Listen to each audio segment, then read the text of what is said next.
1월 16일 수요일 앉은자리 새벽기도회를 시작합니다. 주님 큰 영광 받으소서. 홀로 찬양 받으소서. 모든 이름 위에 뛰어난 그 이름, 온 땅과 하늘이 다 찬양해. 겸손하게 우리 무릎 꿇고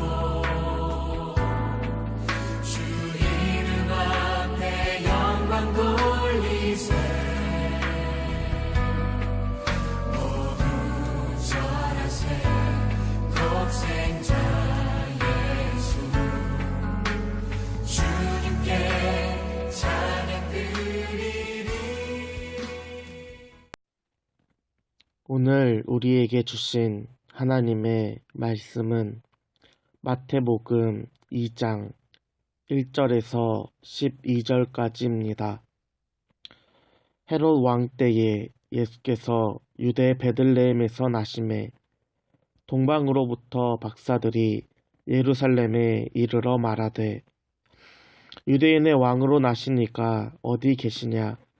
우리가 동방에서 그의 별을 보고 그에게 경배하러 왔노라 하니,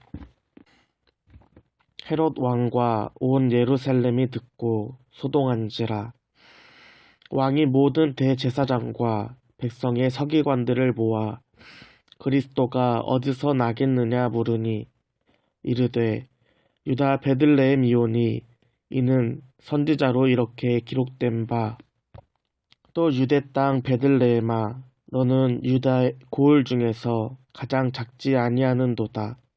내게서 한 다스리는 자가 나와서 내 백성 이스라엘의 목자가 되리라 하였음이니이다. 이에 헤롯이 가만히 백성들을 불러 별이 나타난 때를 자세히 묻고 베들레헴으로 보내며 이르되, 가서 아기에 대하여 자세히 알아보고 찾거든 내게 고하여 나도 가서 그에게 경배하게 하라. 박사들이 왕의 말을 듣고 갈새 동방에서 보던 그 별이 문득 앞서 인도하여 가다가 아기 있는 곳 위에 머물러 서 있는지라. 그들이 별을 보고 매우 크게 기뻐하더라. 집에 들어가 아기와 그의 어머니 마리아가 함께 있는 것을 보고 엎드려 아기께 경배하고 보배함을 열어 황금과 유향과 모략을 제물로 드리니라. 그들은 꿈에 헤롯에게로 돌아가지 말라 지시함을 받아 다른 길로 고국에 돌아가니라. 영광과 존귀와 능력 받으소서. 받으소서. 영광과 존귀와 능력 받으소서.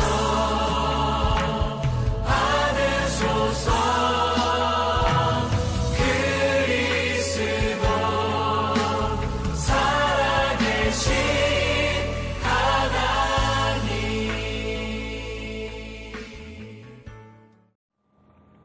2000년 전 유다 헤롯 왕 때에 예수님이 이 땅에 태어나셨습니다. 그때의 밤하늘에는 특별한 별이 떴습니다. 이것은 하나님의 아들, 이 땅에 왕으로 오신 그리스도의 탄생을 알리는 별이었습니다. 그때의 밤하늘을 관찰하던 사람들이 있었습니다. 유다에서 멀리 떨어진 동방의 박사들이었습니다. 그들은 밤하늘의 별을 관측하던 사람이었습니다. 그러던 어느 날 전에는 보이지 않던 별을 발견하였습니다. 동방의 박사들은 짐을 꾸리고 그 별이 인도하는 유대인의 왕을 만나기 위해 발걸음을 옮겼습니다. 오늘 말씀 1절에서 2절입니다. 헤롯 왕 때에 예수께서 유대 베들레헴에서 나심에 동방으로부터 박사들이 예루살렘에 이르러 말하되 유대인으로 왕으로 나시니가 어디 계시냐? 우리가 동방에서 그의 별을 보고 그에게 경배하러 왔노라 하니 예루살렘에 도착한 박사들은 사람들에게 왕의 소식을 물었습니다. 고대 사회의 왕자의 탄생 소식은 모든 나라의 기쁨입니다. 그러나 예루살렘 주민들 그 누구도 왕으로 오신 예수의 탄생 소식을 모르고 있었습니다. 동방 박사들의 등장에 온 예루살렘에 소동이 일어났습니다. 유다의 왕이 탄생했다는 소문이 예루살렘 구석구석뿐만 아니라 헤롯이 살고 있는 궁전까지 퍼졌습니다. 결국 헤롯은 동방 박사들을 궁전으로 데리고 왔습니다. 헤롯 왕은 성경에 능통한 대제사장과 서기관들을 모았습니다. 그리고 유다의 왕 그리스도의 탄생에 대하여 물었습니다.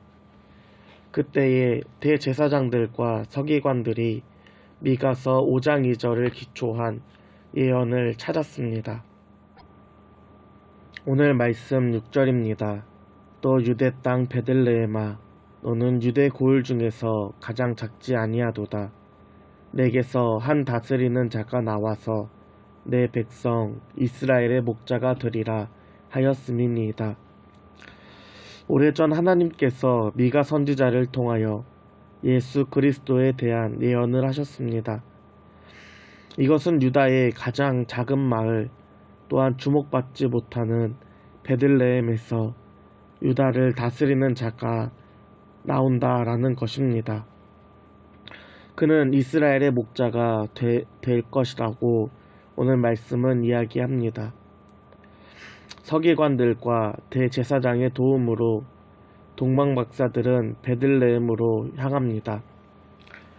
그때 그들의 앞에 맨 처음 보았던 그 별이 나타났습니다. 별은 박사들을 인도하더니 아기가 있는 곳에 머무릅니다. 박사들은 별이 인도하는 대로 따라가 결국 그의 어머니 마리아와 그녀가 품고 있던 아기 예수를 발견합니다.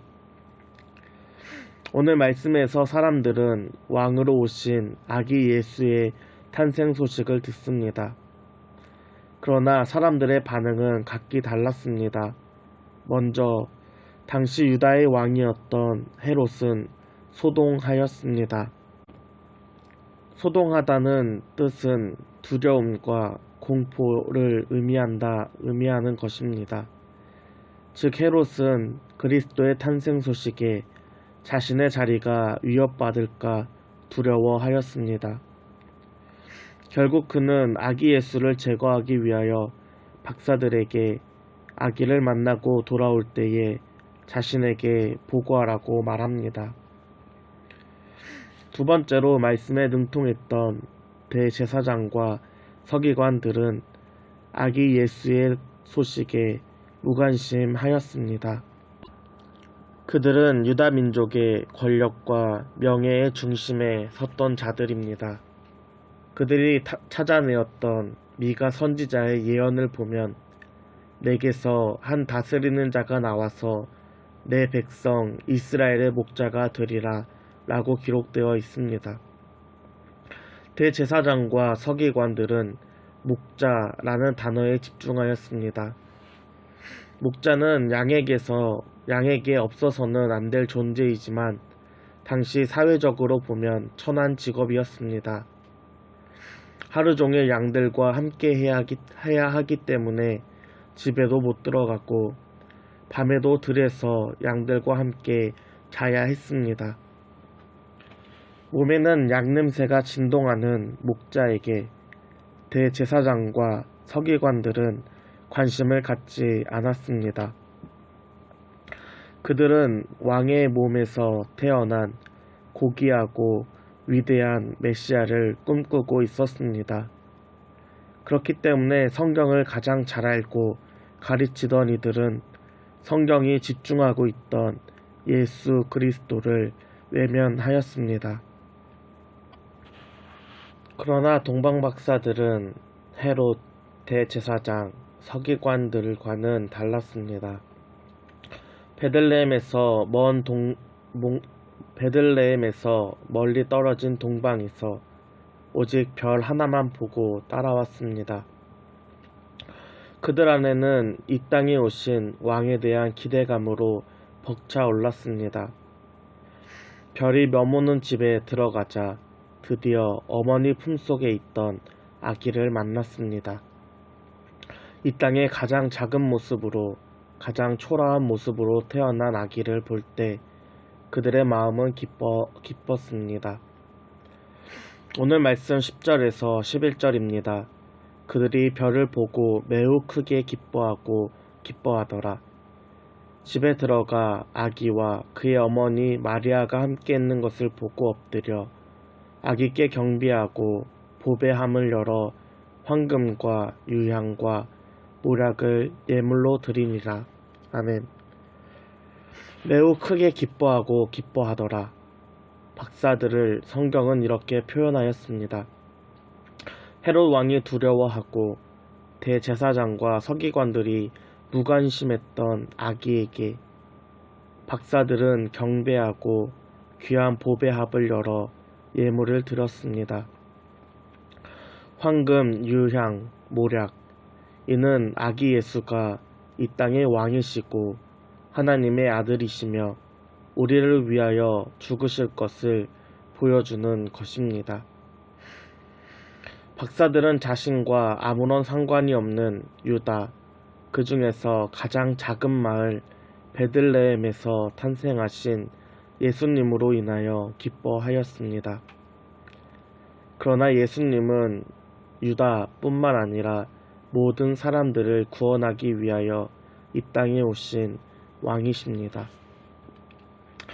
하나님께서는 이 모든 것을 위하여 오래전부터 계획하시고 준비하셨습니다. 동방박사들을 인도하기 위하여 하나님은 별을 사용하셨습니다.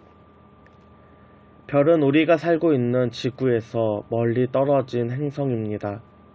멀리 떨어진 별을 지구에 살고 있는 우리가 보려면 매우 긴 시간이 필요합니다.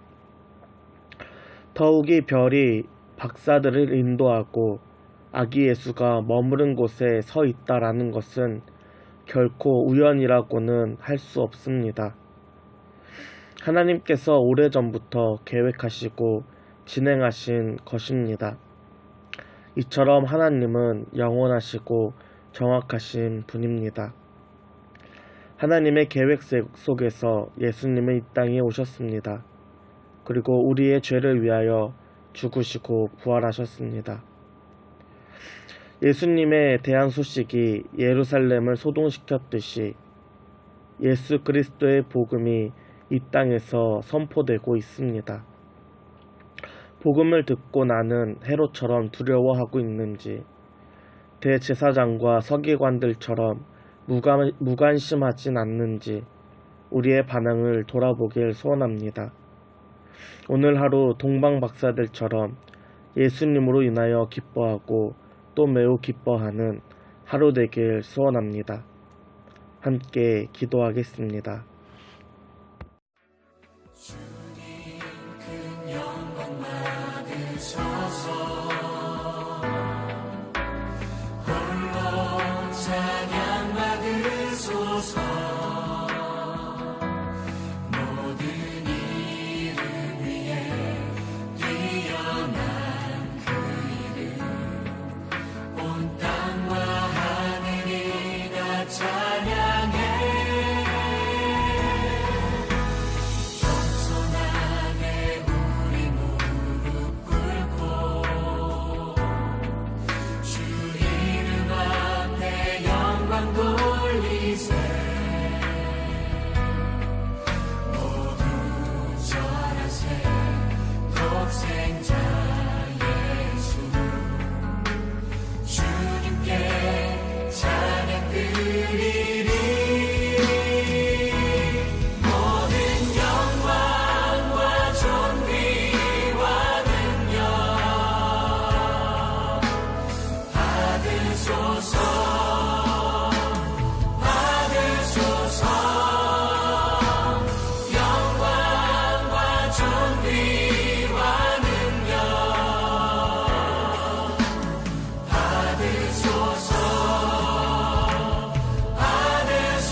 주소서